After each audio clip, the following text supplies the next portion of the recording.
मे मास 19 तारिख गुरुवार अर्थात आज राज्यर 15टी जिला को घड़घड़ी और वर्षा पाई येलो वार्निंग बा हलदिया चेतावनी जारी करिछि पाणीपाग विभाग।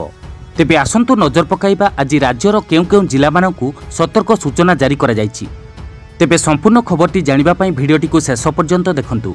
आउ जदि ता पूर्व आम चैनल चंदन ओडिया को एपर्यंत सब्सक्राइब कर नाहंती तो एबे ही सब्सक्राइब कर दियंतु आउ पाखरे थिबा बेल आइकन टी को दबाई दियंतु आगकू एहिपरि पाणीपाग सम्बन्धी अधिक अपडेट खबर सर्वप्रथम जानिबा पई।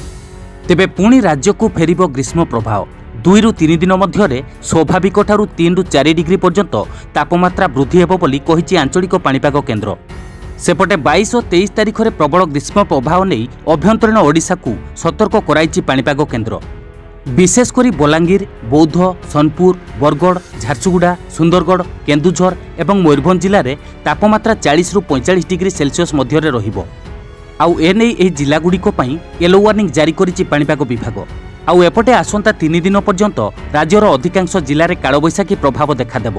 आउ सेपटे दक्षिण पश्चिम मौसुमी वायु आज दक्षिण पूर्व बंगोपसागर किछि अंश आउ समग्र अंडमान सागर एवं निकोबर द्वीपपुंज में सक्रिय होइछि। आउ एथि सहित पूर्व केंद्रीय बंगोपसागर अंचल को अग्रसर होउछि। आसंता 27 तारिख में मौसुमी केरल छुईबा पई पाग अनुकूल रहिबो बोली सूचना दैछि पाणीपाग केन्द्र। तेबे जून मास प्रथम सप्ताह में मौसुमी ओडिशा छुईबो बोली आकलन करिछि पाणीपाग केन्द्र।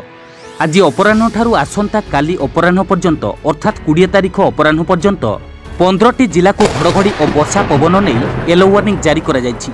सेथिमध्यरु 8टी जिले में सुंदरगढ़, केन्दुझर, मयूरभंज, ढेंकानाल, अनुगुल, बौद्ध, गजपति एवं गंजाम जिले में बिजुड़ी घड़घड़ी सहित वर्षा हेबाकु थिबा बेले बाकी 7टी जिले में अर्थात कंधमाल, नुआपड़ा, कलाहांडी, रायगड़ा, नवरंगपुर, मालकानगिरी एवं कोरापुट जिले में 30 रु 40 किलोमीटर बेगर पवन बहिबा सहित बिजुड़ी घड़घड़ी सहित वर्षार संभावना रही।